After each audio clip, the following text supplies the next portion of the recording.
अस्सलाम वालेकुम नाज़रीन, मैं हूँ सलवा हसनैन। आप देख रहे हैं सूर्या न्यूज़। आइए नजर डालते हैं आज की अहम खबरों पर।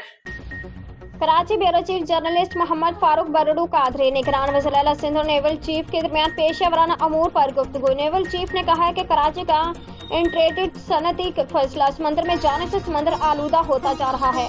आलूदा समंदर लंगर अंदाज होने वाले बहरी जहाजों को नुकसान पहुंचाता है। नेवल चीफ ने कहा है कि Pakistan navy Karachi port trust के साथ मिलकर 60 MGD ट्रीटमेंट प्लांट माई कोलाची के पास लगाना चाहती है। 60 MGD प्रोजेक्ट के लिए हुकूमत सिंध के साथ कुछ मामलात हैं जिनको हल करने की जरूरत है। माई कोलाची का केस अदालत में है, इसके बावजूद भी हम इस पर गौर करेंगे। नेवल चीफ ने कहा है कि ये ट्रीटमेंट प्लांट S3 प्रोजेक्ट का हिस्सा है। सिंध हुकूमत सनती फैसले को ट्रीट करके समंदर में भाना के मंसूबे शुरू किए हैं। निगरान वज़ीर सिंध ने कहा कि S3 प्रोजेक्ट के लिए फंड्स भी मुख्तस है और काम को तेज करने की जरूरत है।